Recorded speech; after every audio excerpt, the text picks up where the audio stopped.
नमस्कार दोस्तों। और आज बात करेंगे नेपाल के बारे में।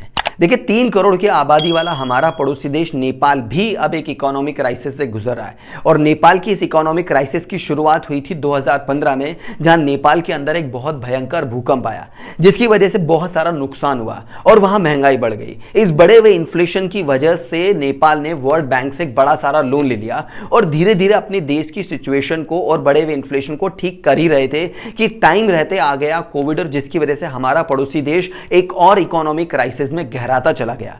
और तब से लेकर अब तक नेपाल अपने इकोनॉमिक क्राइसिस से बाहर नहीं आ पाया, जिसके पीछे कई सारे रीजन हो सकते हैं। सबसे पहला बड़ा रीजन था नो गवर्नमेंट सपोर्ट। देखिए नेपाल के अंदर जितनी भी पॉलिटिकल पार्टीज हैं, जो भी गवर्नमेंट है, वो अपनी सीट को, अपनी सत्ता को, अपनी पॉलिटिकल पार्टी को बचाने पे फोकस करती हैं, ना कि वहां के लोगों के डेवलपमेंट पे, उनकी एजुकेशन पे, उनकी ट्रेनिंग पे ध्यान नहीं देते, जिसकी वजह से नेपाल के अंदर प्रोडक्शन और प्रोडक्टिविटी बहुत कम है और नेपाल इकोनॉमिक क्राइसिस से बाहर नहीं आ पा रहा है। और नेपाल के अंदर इकोनॉमिक क्राइसिस का दूसरा बड़ा रीजन है नेपाल कम्युनिस्ट पार्टी। एक ऐसी पार्टी जो नेपाल के अंदर सिर्फ अपने रूल को चलाने पे फोकस करती है, लोगों पे ध्यान नहीं देती है। एक बड़ी बात बताऊं तो पिछले 22 सालों के अंदर नेपाल के अंदर 22 प्राइम मिनिस्टर बदल चुके हैं। लगातार प्राइम मिनिस्टर के बदलने के बाद भी नेपाल के हालत नहीं बदले हैं, नेपाल के हालत और बुरे होते चले जा रहे हैं। हालत यह हो चुकी है कि नेपाल के अंदर फॉरेन करेंसी तकरीबन 9 बिलियन की बची है, जो आने वाले 1 साल तक नेपाल को सस्टेन करा सकती है। नेपाल के अंदर ट्रेड डेफिसिट काफी ज्यादा हो चुके हैं, यानी कि नेपाल इंपोर्ट ज्यादा करने लगा और एक्सपोर्ट कम करने लगा, जिसकी वजह से इकोनॉमिक क्राइसिस और बढ़ती चली जा रही है। इन्फ्लेशन बढ़ चुका है, जिससे हर चीज लगभग महंगी हो चुकी है।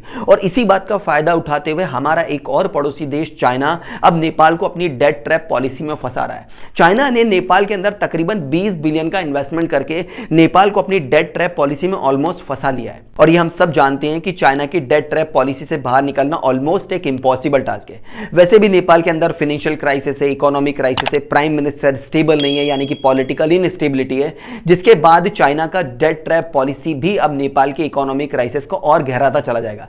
बहरहाल नेपाल अपने इकोनॉमिक क्राइसिस से बाहर निकल पाएगा या नहीं, यह समय बताएगा। लेकिन एज ए व्यूअर आप मुझे बता सकते हैं कि क्या भारत अपने पड़ोसी देश नेपाल की इस इकोनॉमिक क्राइसिस में हेल्प कर सकता है? क्या भारत को चाइना के डेट ट्रैप पॉलिसी से नेपाल को बचाना चाहिए? कमेंट करके अपने व्यूज मुझे जरूर बताइएगा।